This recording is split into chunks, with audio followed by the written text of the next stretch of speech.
Representative Ed Clare recently proposed legislation to revise the statute creating the Clark-Floyd Convention and Tourism Bureau. What changes would you like to see to this body, and why is this important for the city of Jeffersonville? Well, we're on the cusp. For those, if you've never been to Jeffersonville, you don't know how great the community is, but we're on the cusp of becoming a destination, place where people will want to come. Our riverfront is, without a doubt, one of the finest. You can access it, you can get to it, you can even put your feet in it if you want to. But we have the opportunity to become greater. And the Tourism Bureau is a vehicle by which we can collect money and spend money to promote our city. And the combination of, or the, I don't want to say combination of, but the commitment and the cooperation between Clark and Floyd is very important, because we're actually one community when it comes to our riverfront. Ours is better, but. The Tourism Bureau is very important to any economic development you have in Jeffersonville, New Albany, Clarksville. Fairness is the other thing. The way the board was set up 30 years ago is not relevant today. Clarksville has the lion's share of the rooms, and they contribute the lion's share of the money. We are next. Sellersburg's after that, then New Albany and Floyd County together. We think it's important that Sellersburg get representation, Clarksville has more representation, and we all get treated fairly. And we need to start focusing on one project instead of divvying money up to everybody to make them feel good. We need to make an impact and bring tourism to the metropolitan area. Really, with the Tourism Board, it's all about fairness. Just make sure that the money is divvied out correctly to all the people who pay into it. If Clarksville's got the lion's share of the motels, then maybe Clarksville should receive a lot of that money. One project that I understand that they're going to help is the Star Hill Road project, which will bring economic benefits to the Borden area for like Huber's Restaurant and the Cutter Woodworking out there. I'm looking forward to them contributing to that project, but more than anything, they're supposed to help our community improve, and I just hope that they are fair about it. I think the Tourism Board has done an excellent job for us. Done an excellent job not only for Jeffersonville, Clark, and Floyd County. One of the best things that they've done for us was buying the river stage. That's the first river stage. And it has gone over quite well. It's done an excellent job. And also they helped out with New Albany's riverfront. So they are just an added plus, and very pleased to have them. Next question goes to Mr. Galligan, and I think Mrs. Palmquist. Campaign financing is a big topic of discussion these days, and obviously a race like this costs a fair amount. How are you financing your campaign, your primary campaign, and how would you finance a campaign if you are the Democratic candidate for the fall? Well, some of the money comes from me, some of it comes from contributors. I get it. My sister gave me some money. My brother will give me some money. You go out and get people who support your ideas because they're the ones that want to see you in office. If you don't have any support from local people, ground root support, we're doing a meet and greet on April the 10th to raise money, and that's how we're doing it. We're doing it each individual at a time, and it's going to be expensive to run a campaign, but I've run them before and I've paid for some of them. So that's how we're going to do it. I'm mostly doing mine myself at this time. It's not because that's really with me working a full-time job, and I kind of got into this election a little bit late. I'm really kind of coming from behind, but so far I've done it mostly myself. But once I get into the fall, I know that the Democrat Party will pull together, and I'll have lots of help. And I think that a Democrat mayor will be elected of Jeffersonville. Well, of course, you go out there and have fundraisers, try to seek contributions. You do the best you can there. We've already had a couple of them, plan on having some more. And of course, just like what Tom said, you know, sometimes you have to dip into your own wallet. So it's just between the combination. Well, I plan to pass the hat at the end of this. That's my plan, and I'm sticking to it. I am pretty much financing my own campaign. I've been blessed to have had a good career, and I have a good income. And I'm able to finance my own campaign. I have had contributions from friends and family, and I appreciate that very much. I have not had any fundraisers. I've done lots of meet and greets, and I've gotten some money from those. But I don't have any big businesses or any contractors or any of that supporting me or giving me money, and I'm glad of that for right now. I know in the fall I'll have lots of money and support from the Central Committee, right, Nancy? But that's usually the way it goes in our county. The fall election is the candidate will get great support from the Democrat Party and the Democrat Men's Club and Women's Club, and I'm going to a fundraiser soon where we're going to raffle baskets off, and they're going to raise a lot of money for me. Mr. Stanley for Mr. Vissing.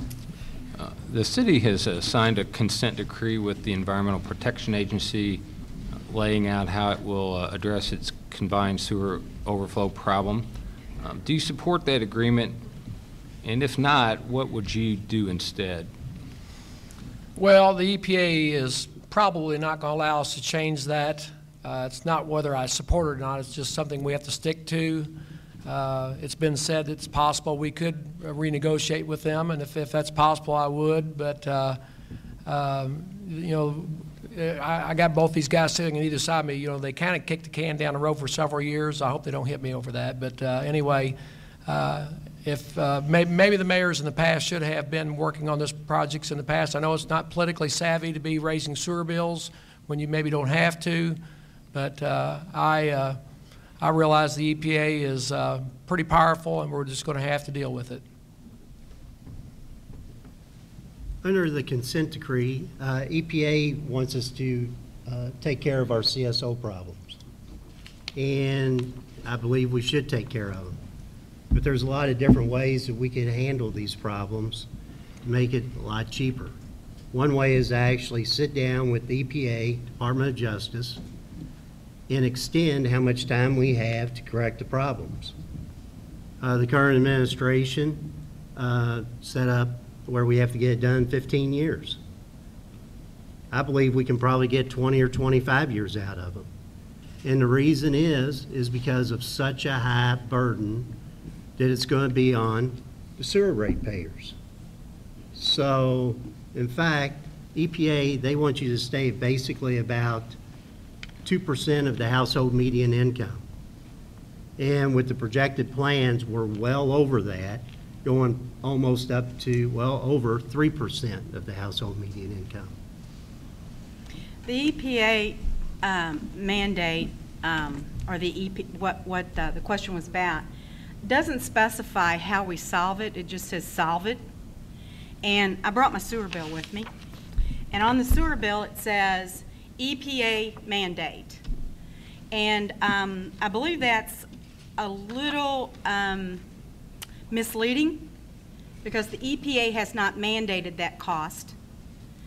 What that is, if I understand it, it's an estimated cost to start some projects to work toward the solving of our problems. And this is to reduce this is to pay for our new bonded indebtedness. So when I look at this, I think, well, if we don't want that to go up much more, but we have to solve this problem, we need to look at the cheapest solution to solve the problem. I agree. I agree 100%, and that's why we're looking at the canal. The rates are too high, they're going to get higher, and I'm trying to curb that. The canal is an innovative way to get other money in there and not sewer rate money. The consent decree, we tried to get 25 years, but they had been dealing with the previous administration for 3.5 years before I got there, and they were not the happy camper when I went in to talk to them. So what we did is we got down to business, and we tried to get 25 years. They wouldn't give it to us. They gave us 10 years, 15 if it's an extreme burden. We have to go back and prove our case, but we can't go back until we've gotten a little way down the road to see what's going on. And everything we're doing is trying to cut the cost out of this consent decree and make it cheaper instead of more. And the $144 million is the total consent decree, not the canal. Okay, the next question from Mr. Dickey for Mr. Ways. Do you support the idea of a state law or other provision that prohibits employees of a city, such as a police officer, from serving on the same city's governing board, city council, and if so or not, why? Actually, I do have a problem with that. Right now, we have an individual that's on the city council that also works for the city. And that's just not good government. I mean, you know, there you're going to be going against your boss on saying, well, which direction you want to vote. And that's just not good politics. So no, it does need to be changed. I believe there's a current bill right now sponsored by Mr. Stemler that addresses that issue directly. And I think it is, without pointing fingers, I think it is there because of the conflict of interest that could happen if a person who is able to pass budgets is also an employee of the city. And that's the conflict. I don't think we've had any issues. A lot of times our city council have excused themselves from situations where they would benefit from it personally.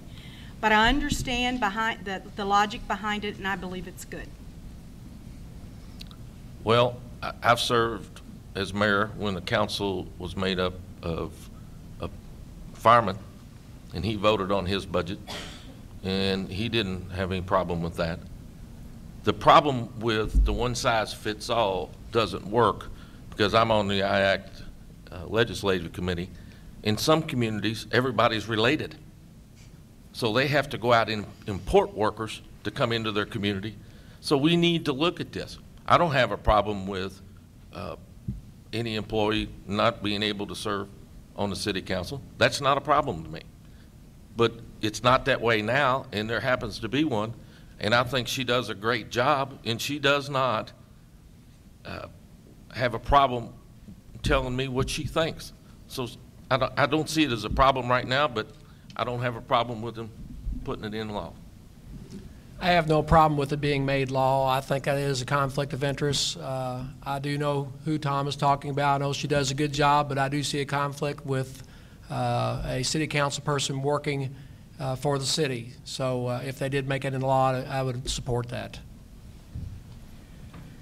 Mrs. Palmquist has a question for Mrs. Bodorf Perkins. We used to live in the annexed area now of Jeffersonville in Oak Park. That's one part that was just annexed. And so we were there for the beginning of the discussions about how they were going to get comparable services as the rest of the city, the fire, the police, you know, questioning whether they were going to get their share and that sort of thing, and how soon. What will you be doing for my former neighbors to bring in services and bring them up to par? And what kind of message or promise might you be giving to those folks? I've been walking door to door in the newly annexed area, and I've had some meet and greets with some of the neighbors, and I've learned a lot. They are very pleased with the fire and police protection that they have. They're very, very pleased with the snow removal. They said there were times when they weren't in the city that it would take 3 days to get out of their subdivision. So I have to say that we've done a good job there. The things that I have been hearing, though, is one, about fire hydrants. There's a few communities that don't have fire hydrants yet. I think we need to have a plan to get that taken care of for safety reasons. Also, sidewalks. When they look at downtown Jeffersonville, where I live, there are sidewalks, and I enjoy those sidewalks. The newly annexed area, it's few and far between. So that keeps coming up when I visit those folks. But I think probably the biggest thing is they need to feel like they're part of Jeffersonville. And one of the ways to do that is to make sure we have neighborhood groups in all of our newly annexed areas and to give them a voice with the city. Thank you. We are doing a good job of providing services. David Holsey does a great job. Dave Caskey does a great job. We're dealing with the issue of the fire hydrants. We've got a plan together, and we're going to do that. We're going to add more fire hydrants in that area. Street lights, we're putting them up now. And sidewalks, we had a meeting last night, to talk about sidewalks and where they want to see them in the newly annexed areas. So we're attacking all the problems that we promised to do, and we pick up all the garbage anybody puts out. And we are very proud of our services, and I'm very proud of my department heads because they took on adding a third more real estate and a third more population and melding it into the city very well. And I'm proud of them, and I couldn't tell you, I think the residents out there are happy also. I've also been campaigning out in the annex area, and we've got to make sure that we don't forget about those people. I know we focus on downtown with the canal and the separating of the sewers. We've got to always remember that the annex people, we want to make them feel comfortable being new citizens of Jeffersonville. I think that all of our services are good. With my background working for a utility company, we try to be in different zones at all times. I think an area, and I know our policemen are excellent. It's not any fault of theirs, but I find sometimes they're bunched up and not maybe separated in different areas and quadrants. And I think as mayor, I would try to improve that to make sure that they're always spread around. I would like to have the same response time for our police officers as what our fire department can give. One complaint I did hear that a lady said that she had 35 minutes before the Jeff police got out to the annex area, and I want to make sure that I make that a lot better than that. Number one thing that we need to do with the newly annexed areas is set up an advisory board. So it'd be an advisory board set up with different citizens in different areas of the annexed areas and sit down with them. I mean, of course, we think we know what we're doing right, as they're happy with. I actually hear what they have to say. Let them voice their opinion to us. And Mr. Stanley has a next question for Mr. Galligan. Please describe one key issue the public doesn't realize is so important. One of the key things that is very important is we have to get household pharmaceuticals out of our waste stream because we're polluting if we don't. And IDEM is going to come down and make us take those out.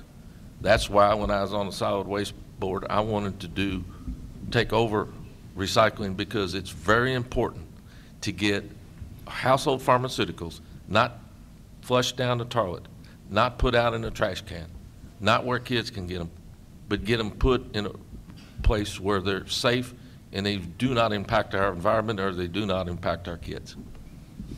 A little tougher question for me since I don't work in the city or have not been a former mayor, but I would think that the biggest problem I see is lack of education on what's going on with our city. When I get out and talk to people door to door, usually when they don't know the answer to something, just because they haven't been educated on. So I think more than anything, like the city now is sending out these flyers at the little mailers. I think those are good, but I think having town hall meetings from time to time in different neighborhoods, I think that'd be important.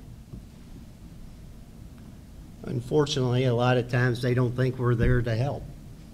So that's why I went ahead and formed the Mayor's Night Out in Your Neighborhood, where we actually went out, met up with the residents, and listened to their concerns. So I think that's a key thing. Sometimes they feel too afraid to come down to City Hall. So that's why we would go on out there and see them. If I had to narrow it down to one key issue that perhaps our citizens aren't aware of, it wouldn't be the canal, it wouldn't be our sewer rates, because I think we're all aware of that. But one thing that I want to work on very diligently is expanding our airport. I think it has a lot of far-reaching effects. Yes, the airport's in the county, it's not in the city, I realize that. But I think the city of Jeffersonville can help with the expansion of the airport. It's so important for economic development, it's important for just about anything that we want to do in our city. Okay. Mr. Dickey, question for Mr. Vissing. Recently, several state governments, including the state of Indiana, have debated controversial laws limiting or changing union and/or worker rights. Do you support collective bargaining, and would you allow city workers to band together if they desired to form or join a union? Well, of course I support unions. I belong to one. I belong to the IBEW. And I would hope that the unions could work with the city governments and the state governments and the federal government in trying to work with them on being able to afford to keep their unions. I think right now it's a tough time that the unions have to realize they're going to compromise. But I think collective bargaining is the way to go. And as far as trying to start collective bargaining in new areas where there's not, it's okay as long as they realize that you're going to have to, you may not make the money that you think you should make. It's tough times right now. I'm also pro-union. I believe, though, that our employees at the city are very happy. We offer them good benefits. I mean, if they did decide if they wanted to join a union, I wouldn't have a problem with that. But like I say, we do an awful lot for our employees. So support collective bargaining and unions. I too was a member of the teachers union. I was an officer in the teachers union, and then kind of unique to me, I guess, I sat on the other side of the table as an administrator and bargain contracts. So I've had both opportunities as a union member and an administrator bargaining with the union. I think that it's not an issue of unions, it's an issue of communication. When you have good communication with your workers, whether they're organized or not organized, I think, and if you're open and honest with the workers and you share with them the fiscal shape of your budgets, I think that is really what workers are looking for. They want honesty, but I with a lot of my other colleagues here, I would not have an issue with the city employees organizing. We have two unions, police and fire, and I don't have a problem with them. We have some interesting discussions at times. They know where I stand all the time, and I know where they stand. But out of that communication, you can work through problems, and we've done that. We've had a lot of problems, and we're working through them. It's just one brush can't paint it all. People have a right to a living wage. And as long as we pay a good wage, we won't have any problems, because that's all they're looking for. They want fair working conditions, and they want to feel like they're treated fairly. And if you treat them fairly and you make them feel part of the overall success of your community, you won't have any problems. Okay, the next question. Is this the final question, Mrs. Palmquist? I believe so. And this is for Mr. Ways to start. Recent internet Wi-Fi access points were added in parts of Jeffersonville. What other technology projects would you work on in your time in office? And if you care to, you can make a projection about the basketball game outcome at the end. Internet service, Wi-Fi, Facebook, you name it. That's the thing of the future. While I was in office, we greatly expanded our computers, upgraded them, and we actually worked towards trying to get where we could pay some bills online. And that's one of the things I'd like to do, is actually move closer to getting that done. I know there's some things we can work on that, where we can pay online. But a lot of people, they just like to kind of sit at home before go to bed, just get all their work done. So we need to make sure that we make it easy for them. So it's just making sure that we do a lot of advancement with our internet service.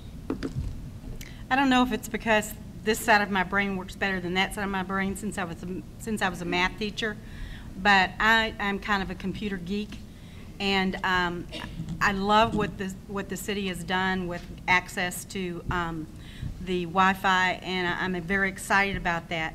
The one thing that I have come up against with my position in New Albany-Floyd County Schools is making sure that there is adequate training when you bring in the new programs and the new computers and the new whatever and the new whatever. Because your workers will become very frustrated if you don't have adequate training. And sometimes they don't get turned on and used like they should. And that would be a horrible waste of tax dollars. I'm very proud of Wi-Fi. I'll be quite frank with you. It's a great program. But we're also doing a lot of other things in the city. We're installing cartographs so that we tie all the departments together, so that we can track the maintenance on a vehicle, what goes through it, what problems we have. If you have a zoning problem, you can have a question, you can call in and ask the question, and it'll register in the zoning department, and they will get back with you, and it has a time thing on it that allows you to know how long that's been in the system. We're working to modernize our community so that we can do more work with less people, because if they keep cutting the budgets, we got to be more efficient, and that's what we're trying to do. And we're doing it with all the city, not just one department. I love Wi-Fi for downtown. That means we don't have to pay that bill anymore, perfections. So I guess I get the best advantage from that. Technology can be great and it can be bad. I work for a utility company, and we was one of the first ones to have computers in the trucks in the region.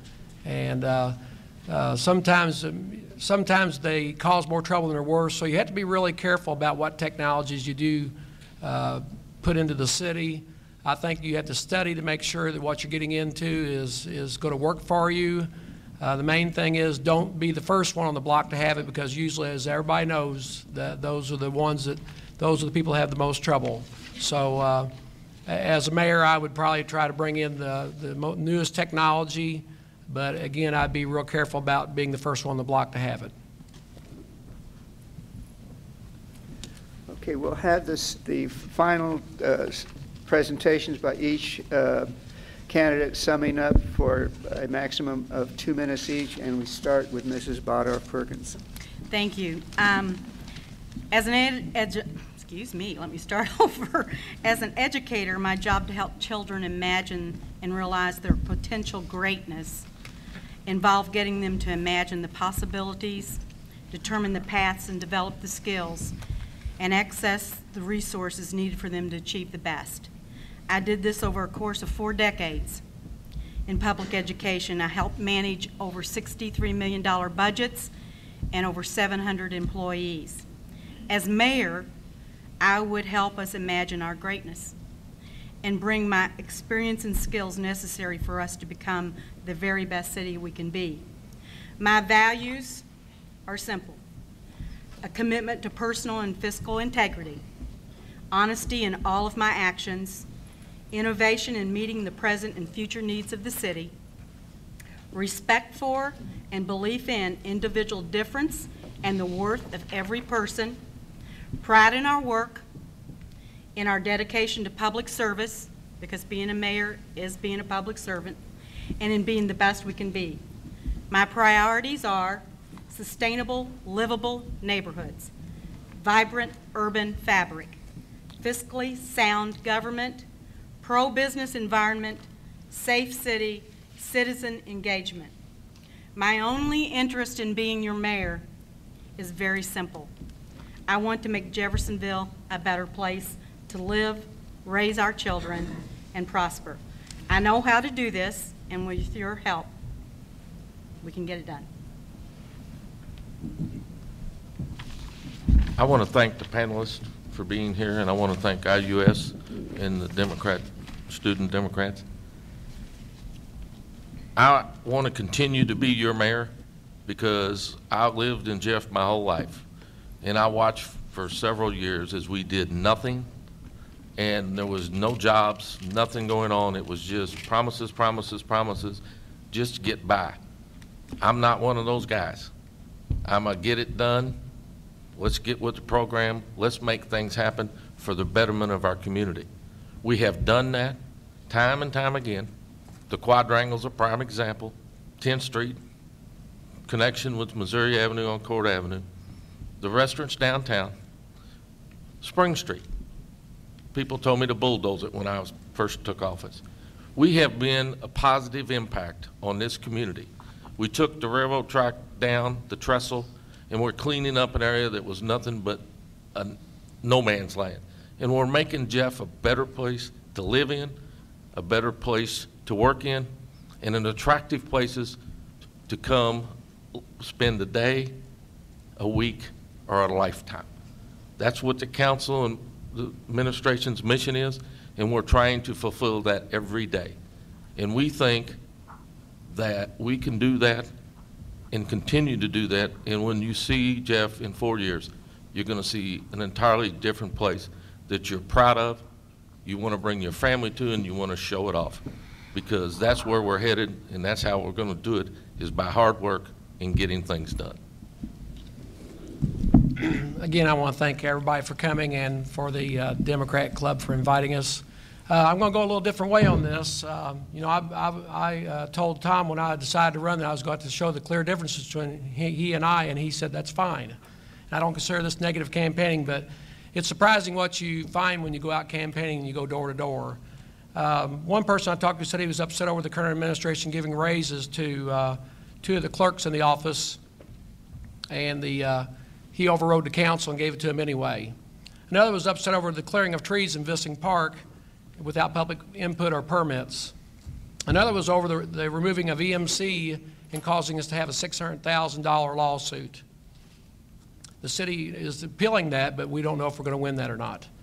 Another was where those trees were removed on the new intercity road, and that project got stopped by the council because they decided not to fund it anymore. So we had all that investment out there. I could go on and on. Some call this a vision. I call this irresponsible. I got this card in the mail today. It says, Galligan gets it done. At what cost? It's at the taxpayer's cost. When we have to pay fines, it's not sure. It's not sure that it's going to get done. If you favor this behavior, then I'm not your choice for mayor. However, if you would like to see this kind of behavior come to an end, I should be your next choice for mayor of Jeffersonville. If you want a leader that will be fiscally responsible, then I'm your candidate. This type of behavior is wasteful and puts the city at risk for lawsuit exposure. Remember, I feel like I am the more rounded candidate. If elected, I will grow private sector jobs. I will eliminate wasteful spending. I'll bring civility back to the mayor's office. And I will seek public input before starting projects. I will use my political experience from being on the Clark County Council to be able to serve the citizens of Jeffersonville. I am your clear choice for mayor, and I would appreciate your vote. Thanks. Wow. I too want to thank the panelists and also IUS Democrats for having us here. You know, in the last 3 years, we've seen our city tax rate go up and our sewer bills double. We need to cut spending and lower taxes. It's time for city government to once again live within its means. To make this happen, we must carefully manage the taxpayers' money. City government must not saddle future generations with unnecessary debts, costly lawsuits, and high sewer bills. In my administration, budgets will matter. The days of writing blank checks on the backs of taxpayers will end. Now is the time for Jeffersonville to once again attract good-paying jobs. It's clear we need a mayor with a record of making economic development a top priority. We will work to create jobs and expand the economy. We have done it before, and we can do it again. When economists were ranking Indiana near the bottom in job growth, my administration worked to create nearly 3,500 jobs while I was mayor. My campaign is committed to talking about solutions to our problems. We have unveiled our blueprint for Jeffersonville. It's an outline of our vision and plan for moving the city forward.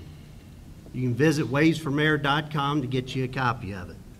But in the end, this campaign is about returning common sense to City Hall. It's about living within our budget. Our families have to do it. Our businesses have to do it. And it's time for our city to do it as well.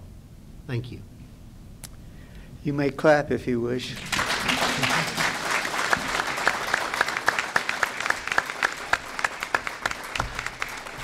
Before we adjourn, and to meet the expectation of my former students are here, they know that I would have to say something, not lecture. I've lived on the East Coast. I grew up in the Great Plains. I lived on the West Coast. I lived in the Southwest. The only place I have ever lived where the name of our party is mispronounced is here. The Democratic Party is the oldest popular-based party in the world. It was founded in the 1790s by Thomas Jefferson and little Jimmy Madison, our shortest president and maybe the best one, I don't know. It was founded as the Democratic Republican Party. In 1840, at the National Convention, they dropped Republican. They didn't call it the Democrat Party, it's the Democratic Party. And of course, when you say Democrat Party, you sound as though you don't understand the English language, okay? So do not leave this building tonight and ever say Democrat Party again. It's the Democratic Party, all right? Jim?